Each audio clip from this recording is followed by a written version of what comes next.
Hey, welcome to Beyond the Scenes, the podcast that goes deeper into segments and topics that originally aired on The Daily Show with Trevor Noah. This is what you got to think of this podcast is. All right, you got apple pie. Everybody love apple pie, right? It's warm, crispy apple pie. It's good by itself. This podcast is the a la mode. You get that extra scoop of ice cream on that apple pie, and then take it to the next level, baby. Listen, now we're going to be talking about a recent segment on the show about gentrification, specifically in Brooklyn, and how the people, landscape, and culture of places like that have changed over the years. Give it a clip. According to the latest census, the white population is decreasing nationwide. For the first time, the white population in the United States has declined. But there's one place their numbers are up almost 9%, Brooklyn. This wealthy white migration has led to increases in rent, cost of living, and requests to speak to the manager. So I followed a trail of succulents and Wes Anderson DVDs deep into the den of gentrifying Brooklyn, where I sat down with Tommy Holly. The white population is going up almost 9%. The black population is going down almost 9%. Would it be safe to say that that's how they're showing Black Lives Matter? By just moving them out to somewhere else? What they're doing is they're just buying out and cleaning out a neighborhood, and it's not right. Tommy's lived in Brooklyn his entire life. Everything's going up sky high, and it's harder to live. So the way out is to sell the house. Tommy's mother bought their brownstone in 1963 when black home ownership in Brooklyn was booming. But lately, black mortgages have been going the way of the dodo bird. Today, I'm joined by Daily Show segment producer and Brooklynite, Jordana Hemingway. Jordana, how are you doing today? I'm great, thank you. Well, good to see you. Good to see you, Madam Brooklynite. And also joining us is a pioneer in urban planning and a professor at Pratt Institute, Ron Shiffman. How you doing, Professor? I'm doing really great. Really happy to be with you today.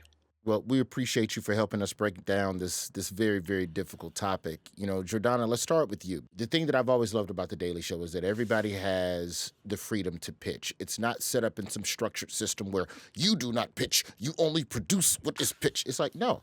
If you come in the building with an issue and you can go, guys, I'm noticing this, then it's something that could eventually work its way onto the show as it did with this. So walk us through your inspiration and how this segment came together. Well, it was very personal. So I just bought my house, but that home buying process was very difficult. And I wanted to be in Brooklyn. I did not want to go to Queens. I didn't want to go to New Jersey. I was just like, no, I will not leave Brooklyn. This is where I grew up. And I started noticing on the trains that like more white people were like getting off later and later on the train stops. And then I started realizing and I was like, wait a minute, what's going on here? And then I started realizing that there was all these developments, but I couldn't afford these houses. I couldn't get in. And I'm like, I have a decent job. And I'm just like, why are we being pushed out? And at that point, I saw this article where the white population decreased everywhere else in the United States except Brooklyn, New York. And I said, aha, this is what's happening. I'm not crazy. I'm not seeing things. I'm not being, going down the conspiracy rabbit hole. No, this is what's happening. And Black people are selling their homes because it's very tempting when you have a developer flyering your house saying they'll give you hundreds of thousands, if not millions, to buy your land. And therefore, it's just like a rabbit hole where you just kind of keep going down the same thing over and over. It was frustrating. So I always try to pitch things. And as you mentioned, The Daily Show, we are allowed to pitch whatever. And that's one thing that is great about working here. And I try to pitch things that are very personal to me because that's when I can get my teeth in it. And I'm like, okay, no, I'm trying to buy a house. Let me figure out what's going on. And that's how it came about. You were hired during COVID, during the social distancing era a couple of years ago. And so you don't get to hang and you lose the small talk that happens in an office space. But once we got back in the office, you just know somebody like, oh, yeah, Jordana, good to see you. But then when I went out to talk with Tommy Holly, who was one of the subjects in the piece, it was evident to me at that moment. I was like, oh, does she live on this street? Because for a segment producer to also come out on shoots, it's not uncommon, but it is not a regular occurrence. And so for you to be there and to see the camaraderie between you and Tommy, between camera setups and all of that stuff, talk a little bit about how you became so close to the people in Brooklyn? Well, so a little background to even go further. So I am married and my husband is African American slash Puerto Rican, right? And I saw this happen to him when his grandma, who came from South Carolina, they sold that house in Crown Heights. And now sometimes if we're in the neighborhood, we drive by it and it's, condos, $1 million, right? And we're like, damn, that was where we used to live. That was like his first college apartment. And then fast forward, he has relatives. And Tommy is one of those guys in the neighborhood that's always around, right? So we know him. He's always on the block with his stick. And he's just a very cool dude. So we always used to talk to him. And it started getting around that, people all over that block were basically considering selling their homes. And then I started noticing changes. I'm like, okay, well, there's less cookouts now. People are not as friendly. Block parties? Yeah, block parties, right? There was less of those. It's gone. And I was just frustrated. I was frustrated with the home buying journey. I was frustrated with not enough homes. Like right now, to this day, America's 5 million homes short of demand, right? So there's 5 million homeowners that are looking for homes that cannot, buy. In New York, it's just, even you see the videos on TikTok and Snapchat where people are online trying to rent apartments. And there's always that joke of if you can make it here, you can make it anywhere. But it shouldn't be like that in New York. New York used to be a community. You should be able to go to your corner store and know your neighbor's name and know, so-and-so down the block. And I just feel like even in college, I just felt like that was missing. And I think what we have to be careful of with the word gentrification, because it sounds so dirty, right? It sounds really bad. But as Black people, we have to gentrify our own blocks. Our blocks are beautiful, right? It's we could gentrify our own blocks. We could call 311. On hey, listen, they need to pick up this trash, not call 311 on your neighbor, right? We could actually, plant more trees. And I just think that there's always this resentment, like, oh, well, they only did it when white people came in. And sometimes that's true, because sometimes police don't pay attention to the natives of that block until more money is being invested into it. Yeah. So it's kind of frustrating. And that's why I was just like, listen, here is a segue. This is kind of funny that the white population is kind of decreasing everywhere else. This has Daily Show written all over it, but let's talk about the meat and potatoes. So that's why it came out. Ron, when we talk about gentrification just as a phenomenon for our listeners, first and foremost, can you define it? Let's just start right there. Let's define gentrification for our listeners. And also, what are some of the indicators that gentrification is starting to happen? Like, I know once you get a Whole Foods, stuff is happening. When the bodega's selling almond milk, you see one of them hacky sack boys. You can't trust nobody with a hacky sack. But let's define gentrification.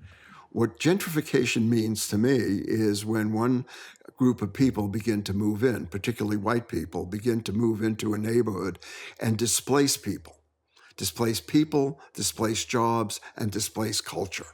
And to me, that is something that one has to fight against. The fact that the area improves economically and provides opportunity for people who live there to make new connections and to live a better life, to me is a goal in life. And Jordana, I think, expressed it much better than I could. What really scares me is that people want to find out what are the indicators of gentrification before they want to do anything about it. And if you study it, and you come up with the database to prove that gentrification is occurring, you've already lost the community. And the way to deal with gentrification or with the displacement issues, which I think are really the most important one, and as Jordana alluded to, also a housing program. We need to build housing that people can afford. And that housing is too often thought of as a commodity and not really as a right. How do you really build those communities? How do you really address that?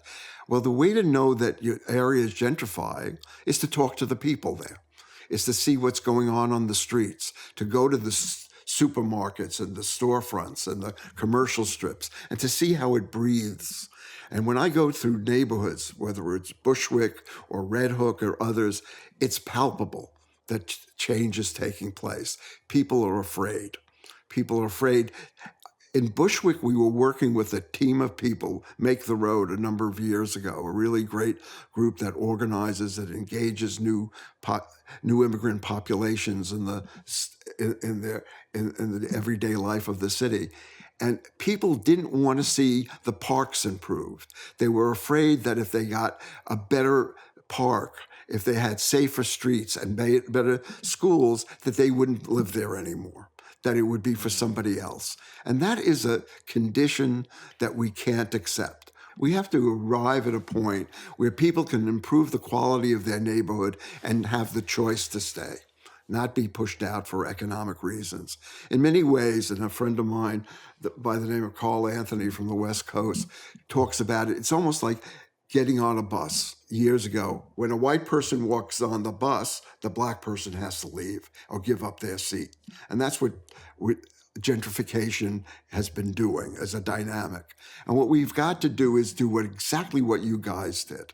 That skit has to be shown again and again, because it is the database but we should be looking at, not the statistics, but the fact that people are talking about what it means to them, what it means when neighbors come in and don't really, are not neighborly.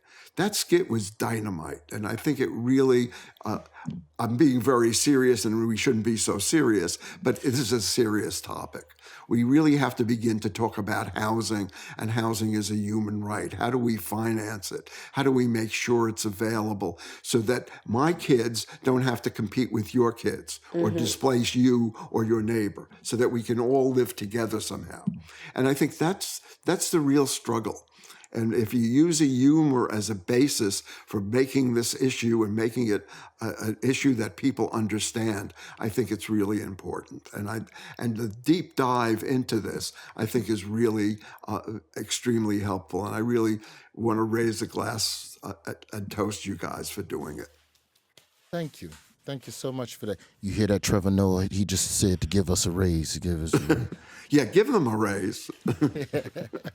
Are there ways for those moving in to ingratiate themselves to the culture?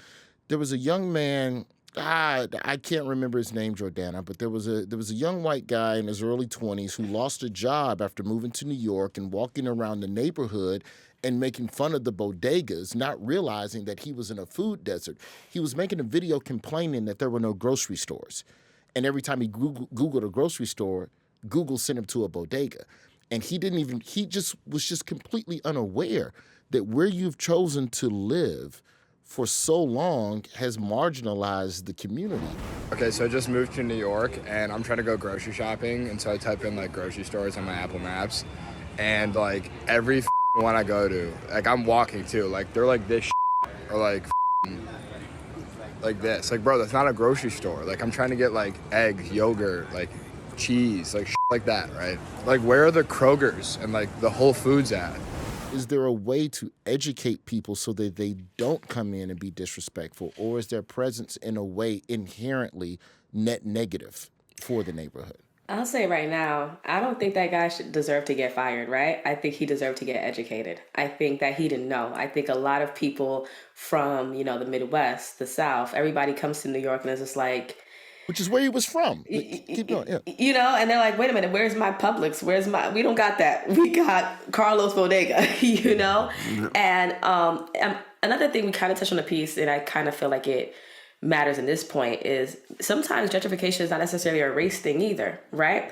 I think sometimes it could be a class thing. I think it could be sometimes maybe who has more money, because maybe I'm a gentrifier, right? Maybe I probably gentrify somebody, and maybe I'm complaining about the lack of almond milk, right? There was one guy in the piece, he was a Jewish guy in our piece, I don't know if you remember him, and he lived in Crown Heights and he got pushed out. So sometimes it's not necessarily like the little white girl, the little white guy who come to New York with these, big dreams. Sometimes it's these finance bros that are gentrifying. Sometimes it's just, people with more money. And I think housing as a right is the bigger conversation. Everybody should have fair access to housing. The Black home ownership rate right now is less than what it was like 10 years ago. It's getting worse for Black homeowners. And we have to ask ourselves, why is that? We don't necessarily have the access. We don't necessarily have the tools. I mean, I don't want to go down the whole rabbit hole, but you go from 40 acres and a mule, and it's just like, oh, that was so long ago.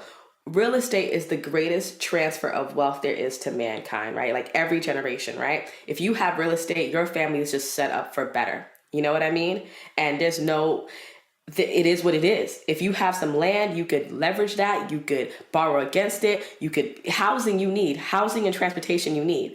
So when you look at just people like that guy on that TikTok video, who's just like, why is there no bodegas? And it's sad that Black people, people of color, have been living in these neighborhoods like where there isn't like a regular grocery store. Why is that my grocery store only has like chips and snacks and stuff like that? I'm not trying to get at the bodega bros, but we should have that equal opportunity too. And what Ron touched on, like sometimes there is a fear. I remember living in Red Hook, this one neighborhood in Brooklyn. You know, back then when even my Black friends didn't want to go there because it was hood. They're like, where are you going? And I remember seeing it and I remember being scared, like, well, shoot, there's a new Tesla being built. The IKEA coming down. Are they going to raise my rent? And that fear is something that you can't describe because it's just like, well, I'm working, I graduated college, how do I keep up, right? And you see the influx of people. What do you do in that case as a Black person, as a Black woman? There's not enough programs, you know, and it's bad enough that like maybe our parents didn't have the home or maybe our parents sold the home, right? Not knowing, not realizing that maybe I should hold on to it. So it's just really messed up all around. You know, the whole issue of housing as a means for building wealth obviously occurs, and it's a major benefit for many. But for others, you know, a lot of people bought homes and invested their life savings, and if they lived in some parts of Detroit or they lived in some parts of Cleveland or even parts of New York City, they lost that wealth. They lost that housing. They lost the housing because they couldn't afford to improve it. They didn't have access to loans. And when I started working again in Bed-Stuy in the 60s, we held hearings on insurance redlining because somebody, because of the color of their skin, could not get the kind of insurance they needed for the building. They couldn't get the home improvement loans. And so how do we really deal with this systemic racism that permeates a lot of what we're talking about? At the same time, we also have to think about how we create housing as a right that doesn't diminish over time other people of low income getting it. It's not if everybody makes so much money on housing, it means the next generation is not going to be able to afford it. So housing as a financial vehicle, as a commodity, is really something I think we have to address. And we have to find other ways of really building wealth in communities, as well as investing in housing and in real estate. Ron, what are some of those other negative and positive impacts, if any, that gentrification has on a particular community? We've talked about loss of culture, but what about also, you know, from an educational aspect? Are there any ripple effects? Well, one of the benefits that occurs is when you have a mixed income community, and it doesn't have to be based only on race, but as Jordana mentioned, on economic diversity, is that the younger kids who are impoverished and grow up in mixed neighborhoods apparently are doing much better than kids who grow up and are isolated from the contacts. Just pure contacts are important to have within a society. And I'm a great believer in social and economic integration. It's in my roots, it's in my blood, and it's something I've always fought for and have really worked towards over my life. But the fact of the matter is, I think we need to begin to look at investing in communities so the people who are in those communities can grow. So they can grow culturally, they can grow economically, and they can really benefit. And what we now have is this idea that you improve communities by replacing them.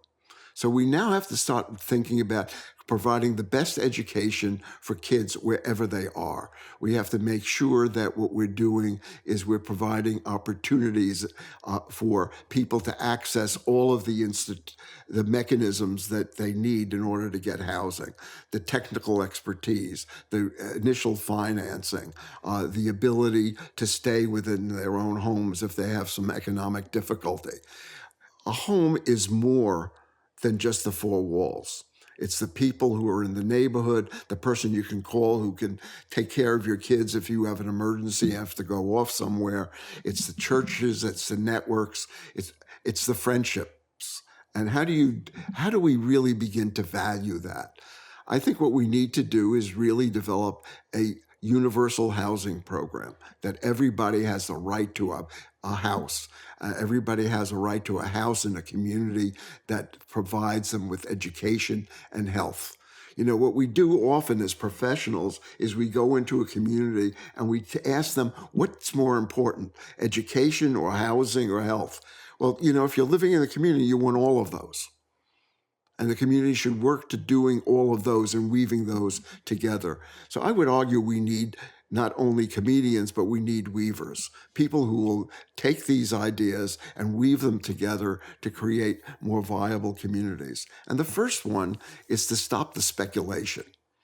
I think we really need to make sure that people can invest in housing, they can get their money back so that savings can grow, but you can't get this enormous speculation where somebody buys the building 2 years later, flips it for $2 million more than they had before. And as a result, everybody loses. You lose the quality of the neighborhood and you're losing the networks that you had established before. So I would argue that we need anti-speculation taxes. I would argue that we take those taxes and direct them to low-income families. Okay, now I want to get into that after the break because I want to talk about who's to blame. Is it the people that are buying? Is it the people that are selling? Is it the redlining? Is it the government? We'll be back with more. This is Beyond the Scenes. Beyond the Scenes, we are back. Now, we have broken down what gentrification is and the ways that it negatively impacts communities on a socioeconomic level and education and opportunities and the stripping of culture. And we forgot to talk about, Jordana, they paint over murals in some of these spots. Sure do. They just, what's that, a nice picture that an artist did to add some character to the neighborhood? Let me just put a nice coat for no reason. But Ron, I'd like to start with you, and let's talk a little bit about how crime and policing changes. In the gentrification piece, when I had spoken with some of the wonderful, wonderful women that are Brooklynites, they talked about how, you know, people will just call 311 for random complaints. The snitchers. I wasn't going to say it, but you said it, so let's get into it, Ron. Well, you said it, and I'm copying you because you're absolutely right. And 311, you know, people should move into a neighborhood because they know it, all right? And they should move into that neighborhood because they want to be part of that community. They want to be able to walk down the streets. Again, I'm an old man, so I always refer to the past, right? When I first New Bedford-Stuyvesant, it had 400 or 500 block associations. There was even a group called the Association of Associations. It was a network of people. They were friends. They were neighbors. And if you want to move into a neighborhood, you move in there and become part and adopt its culture. And over time, cultures will change. They'll adapt, but it's the abrupt speed that people want to change places. It's the speculative nature. Why should people get a call a week from a real estate agent to sell their property? Why should they be harassed to sell their property? Obviously, in that skit with you and Tommy Holly, you know, he talks about how much he paid and how much he'll get if he sells the house. It's a very attractive thing to sell. But what's he going to do when he sells? Is he going to move to Florida and face the racism and antagonism of that state? Or is he going to lose all his friends on that block? Prices are just skyrocketing. Houses going for $3 million. Before, Wait, I'm sorry. What'd you say? the houses in Bed-Stuy go for $3 million now. $3 million. How much you pay for this house? $23,700 $23,000. And you can sell it right now. for close to $2 million. Oh, you got to go. Wait a minute, you the one that said that should stay. Well, I did. That's before you told me what you was getting. You know, the money is great, but it's not everything. We've got to provide alternatives, and we've got to make sure that we slow down the speed of change and get to people to understand the neighborhood they move in. It's not just a place to buy a house. It's a place to live in. And you have to live and you have to work with your neighbors. And if people don't do that, if they don't understand that, then they really shouldn't be welcomed. I think one of the issues, or at least what I gathered, and Jordana, you can correct me if I'm wrong, but one of the issues that I think Tommy Holly was dealing with was that he could stay there and preserve the culture, or he could take the money and have an increased quality of living for the back half of his life. And I think that's ultimately what I felt like he was kind of struggling with, because, you know, your dollar's going to go a lot further in Florida. Now, granted, you're going to probably get called the N-word a couple times. There's an N-word tax you have to pay depending on the county. But, you know, I think that that's what a lot of residents, you know, are dealing with. It's just what I found so interesting, though, Jordana, was in spite of people calling in noise complaints and increases in racial profiling or even the stealing of Amazon packages, it seems that a lot of the Black Brooklynites still have a resolve where even with the changes in their relationship with law enforcement, as white residents become uncomfortable with Black people who were indigenous to that block, somehow they're still okay with staying. Why do you think that is? I think it's just the principle, right? It's like, I'm not leaving, you know? And that's how I felt too. Previously, we talked about some of the signs of gentrification. And for me, the sign is like, there's three. There's the white woman running with her dog late at night. If I see that happening, okay, something's going down. There is the white woman asking the Jamaican restaurant for a free sample. I'm like, okay, what's going on? And then there's the white person that's just basically complaining about the Labor Day parade or complaining about a block party, right? I think the issue that we have as Brooklynites is, I love Brooklyn so much. I love it. You ask any Brooklynite where they're from, they don't say I'm a New Yorker. They say I'm from Brooklyn. That's how I introduce myself. So of course I want to share my borough with anybody and everybody. The issue I have is that when you guys come here and you call the cops instead of introducing yourself, and you complain about a block party that has been happening, like like the Labor Day parade, for instance, that's been going on for over 30 years. You complain about it. You complain about the jerk chicken being sold on the corner. And that's the issue we have. Of course, I would love people to talk about Brooklyn, visit Brooklyn and live in Brooklyn. But I think the sense of community is just gone. And I feel like, and Tommy pointed to it, he would stay if he didn't feel like an outsider. Do you understand how hard it was? I remember when he told that story, he was moved to tears. This white woman holding her purse, and this is an old man with his old magic stick, remember? And it's just like how degrading was that, right? And this guy has been there for decades. And it's just like that feeling of feeling like an outsider in your own neighborhood where you were born, where you grew up. It sucks. So there's two people. There's the people that says, you know what, I'm going to leave because the area around me, the neighborhood's not the neighborhood no more. I can't afford the bodega, right? Because the bodega is switching to hemp milk, almond milk, all these different type of milks. I can't afford anything else going on, like the laundromat, the nail salon, everything has gone up. So let me just take my dollars to South Beach, wherever, right? Like LeBron, and just move.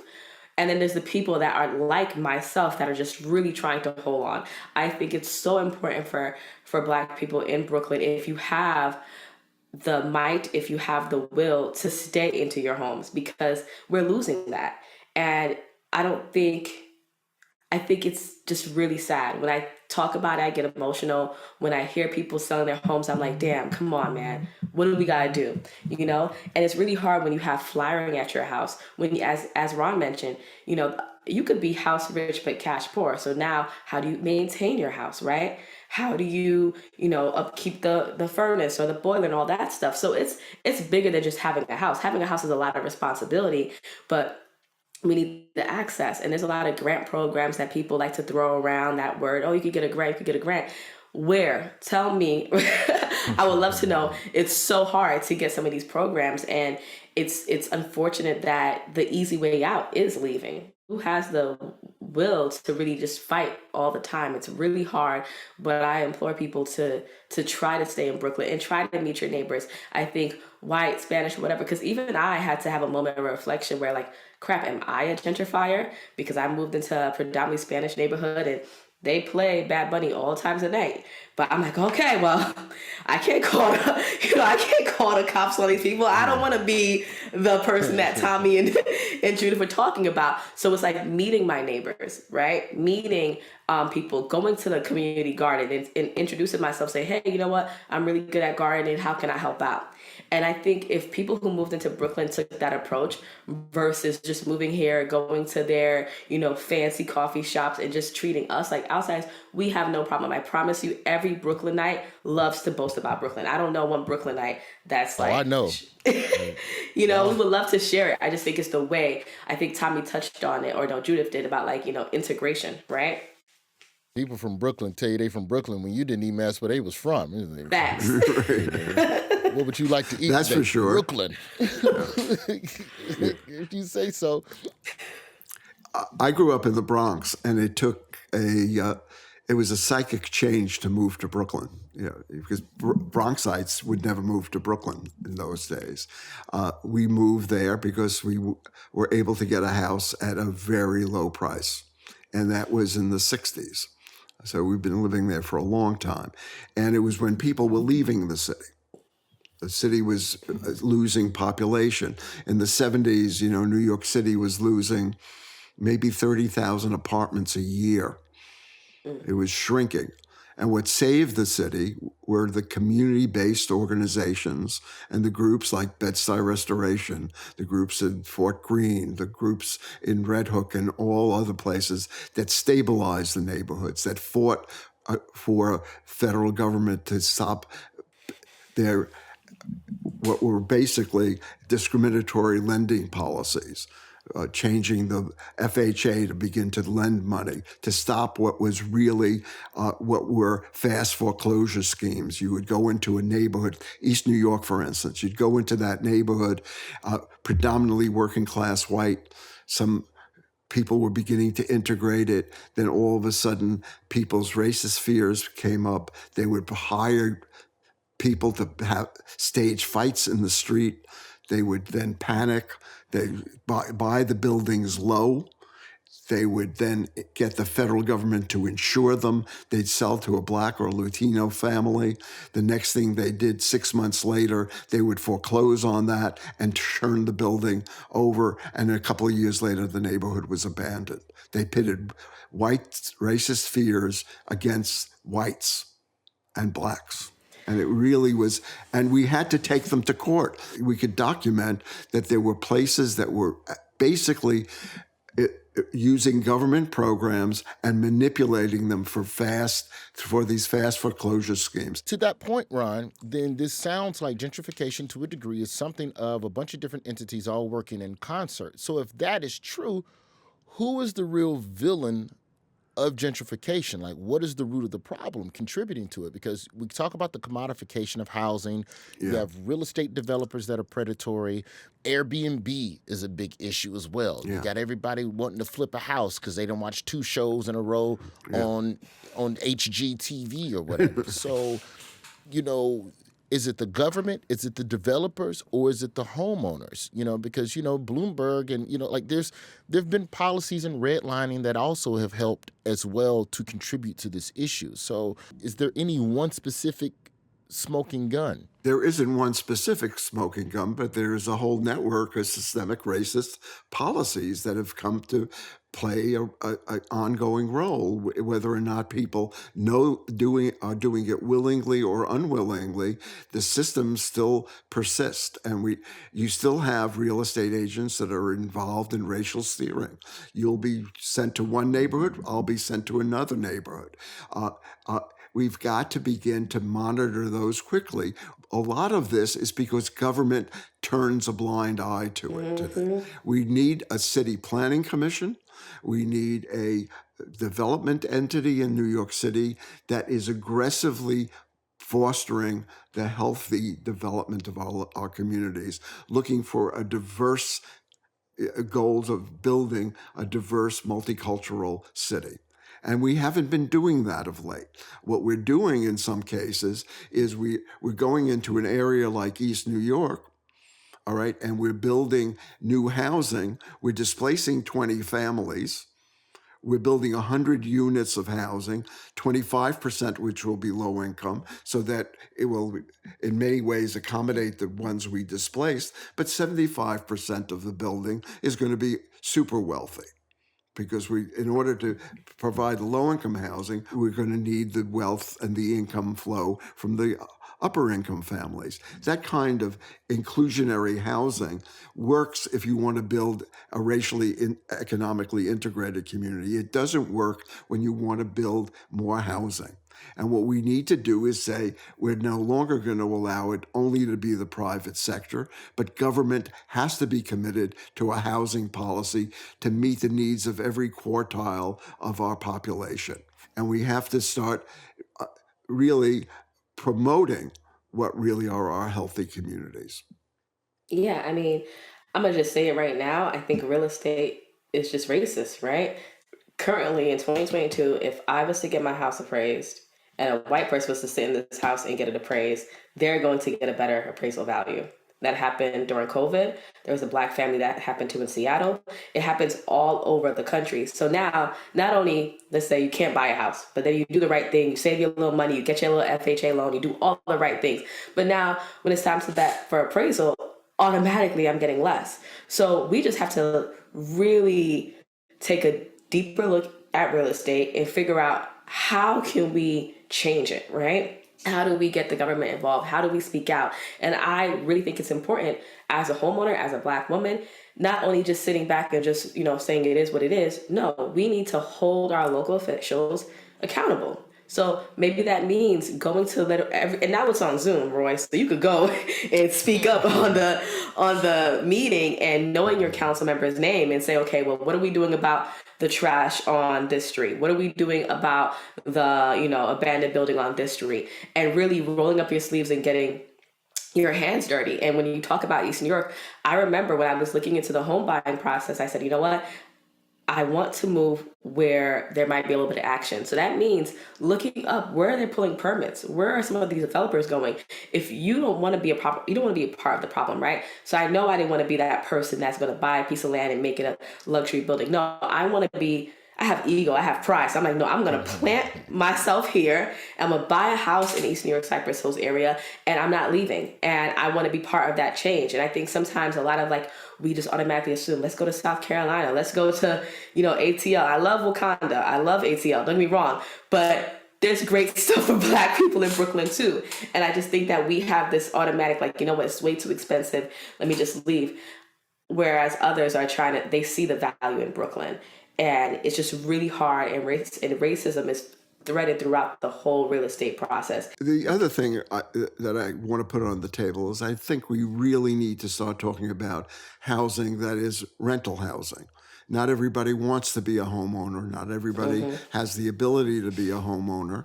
And so we need to think about how we increase the supply of rental housing in the city of New York in such a way that it's woven into the fabric of communities, that it's right next to middle income, right next to home ownership areas. We have to think about social housing. Public housing that's owned by and meets the needs of some of the very poor. You go into Red Hook with Red Hook houses. Some of that was built originally in 47, occupied primarily by white families. It was a step up. New York City still has thousands upon thousands of people on the waiting list to get into public housing. We need to expand the supply of affordable rental housing in the city of New York. How can residents stop the harassment that they get at the hands of their landlords as well? We're talking about big government systems and whatever, but sometimes you just got an asshole who's running your building and who's trying to run you off as well. So talk a little bit about that, both of you, if you can. Well, one of the things that occurred, during previous to COVID was putting pressure on the de Blasio administration to stop the harassment that was going on in Crown Heights and the harassment that was going on in East New York and in many other places in the city. And so setting up these anti-harassment units where people really know they could go into South Brooklyn Legal Services or they could go into Williamsburg Legal Services and get support by some of the legal lawyers there to go after the landlords. It really is important because that was happening. They would come in, they'd buy a building, right? They'd vacate one or two apartments and they'd start making noise and they would do all sorts of things to drive the tenants out. And part of it is you have to knock on the people. You have to start organizing people, help them understand what their rights are, and provide the legal and the technical and the organizational capacity to follow through. A housing program involves organizing, it involves financing, it involves regulation, and the role of government has to be one that is not passive. And people have to not be passive. We have to really stand up for our neighbors and begin to organize on a community by community basis. It's all about the neighbors. I think that happened in my old building in Red Hook, just basically talking to each apartment, like on the elevator, like, hey, have you been getting these letters? What's going on? And just organizing. So I think, the power of like 5 is better than the power of 1, right? I could write one email all day, but now if we have 5 different emails coming in, they have to pay attention. So I definitely think organizing with the anti-harassment law firms and just trying to say, hey, listen, something weird is going on here. I don't know who to go to. Can you help me? And It's unfair because you look at the rental prices, the average amount of rent right now in New York is like $3,000, depending where you're at. You look at certain places. And it's unfortunate because people are lining up. I remember one comedian said, oh, New York is dead, right? And now New York came back tenfold, right? Now what? Now there's no houses to be bought. There's no apartments for rent. And you're just stuck in this vicious cycle. And I think it's bigger than just, it's obviously politics, it's obviously government, but we have to take action too. And we have to do it now, by the way, because if one of the things we have been looking at is what will the impact of climate change on New York City be? You lived in Red Hook, and so you know what happened, just 10 years ago this fall, right? When all of a sudden the waters came in, and what saved a lot of the neighborhood was the green space around the public housing because it absorbed water, and it never got credit for that. Meanwhile, the folks in public housing didn't have electricity for months. What's going to happen to that huge supply of public housing, which is in harm's way? Within 15 to 20 years, we're going to lose those units, and you're going to have to relocate those families. We can't accommodate them today. What are we going to do a few years from now? How do we really begin to engage government today? And that's why the timing of your episode was really crucial. How do we engage government so that we really are developing and using the new infrastructure money and the new climate change money to make sure we're not displacing people, but we're emplacing them, that we're beginning to build communities that will live beyond the first mortgage cycle? No, absolutely. Well, coming up after the break, we're going to talk solutions. We've talked about what gentrification is. We're trying to figure out who's to blame, but now let's figure out how to fix it. First off, we need more people playing music out there. Are you doing that yet, Jordana, in your new spot in Brooklyn? I am. Point that speaker out at the street. Okay, you gotta be, that's one solution. That's a free one. We'll get into the more technical ones after the break. This is Beyond the Scenes. Let's talk solutions here for a second, Ron and Jordana.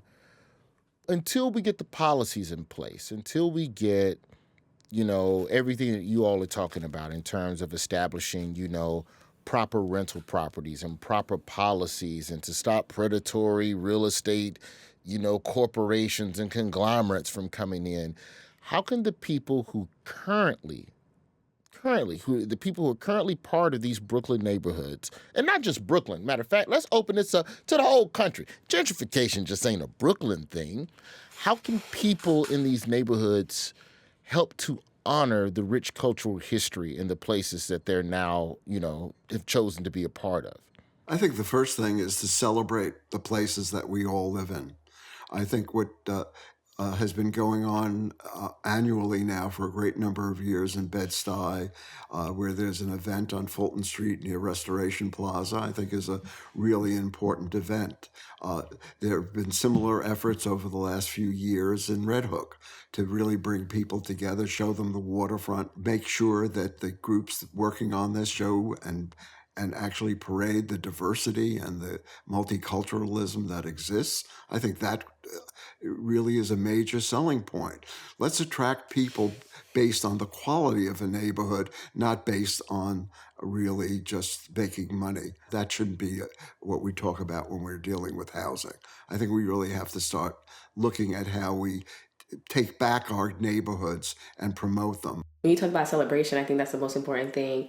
As I mentioned before, going to the block parties, bragging about being from Brooklyn, knowing your neighbors, and making sure that, you're active in your community. I know sometimes people think, oh, that's corny, or I don't got time for it. You have to make time, because sooner or later you're going to look up and be like, what neighborhood am I in?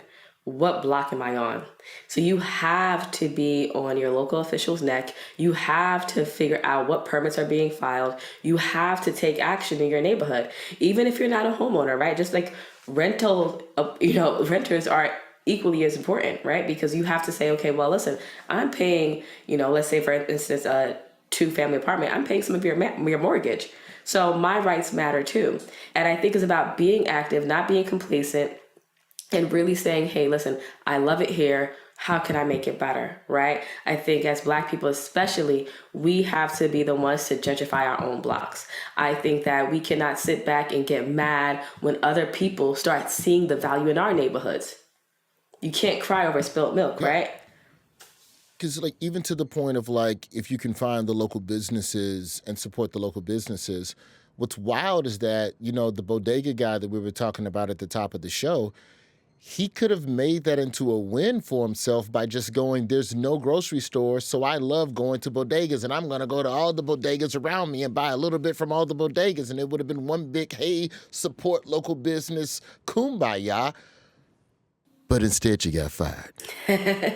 Years ago, there was a group in Fort Greene that worked on Myrtle Avenue and Fulton Street and called it Bogalon. It was based on African fabric and the various different colors that went into that fabric. We have to find those keys again. The Brooklyn Movement Center has been doing a lot of work organizing residents. We have to begin to again build those foot soldiers within the neighborhoods that really talk about the culture and tell the stories about the history. Think about places like Weeksville Historic Society and what it's doing and what it really means to have these roots in a community.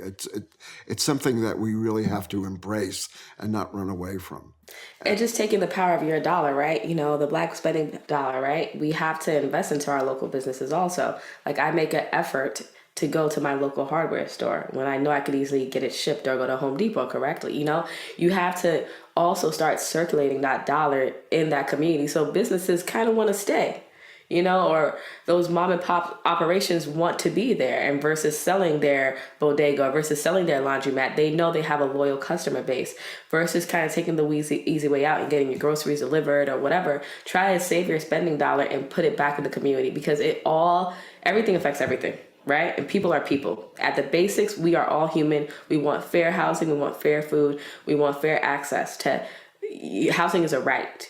And if we start treating our dollar as it's powerful and start making sure we are active in our community, nobody can stop us. I don't care what you say. Ron, you have seen innumerable iterations and evolutions of various boroughs in New York.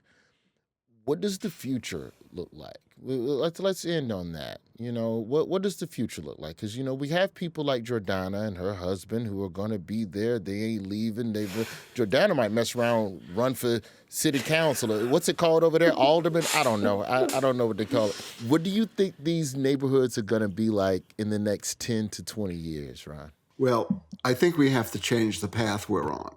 And I think we have to change that path right away. What I'd like to see us is to begin to take some of the money that we have and have access to and begin to reinvest it in our neighborhoods by building up those neighborhoods and investing in them dramatically. We in New York State have something called the stock transfer tax. That tax is on the books. It's collected every day, but it's rebated. That's a tax that if you invest $100,000, the tax is $30. That's how de minimis it is. That would generate $12 to $15 billion a year for New York State that we should invest in infrastructure. We should invest it in transportation and in low and moderate income housing so that we can really begin to renovate our neighborhoods and generate the kind of quality neighborhoods that meet the needs of every income group. We have to start telling the stories of how neighbors function and work together so that they are the things that attract people to our neighborhoods rather than just thinking that we're going to make money on housing. I think we have to critically address the issue of climate change because it is going to dramatically affect every one of us. The number of people that were taken ill because of the recent heat wave in New York, we can't measure. We don't really know, but I'm willing to bet it was significant. It's going to get worse. The number of days of over 100 degrees is going to increase dramatically over the next 10 to 15 years.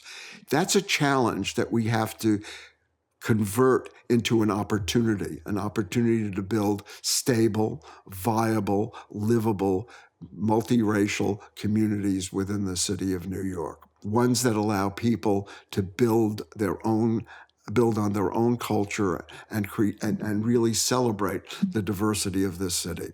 And that, to my mind, is what we should be working towards.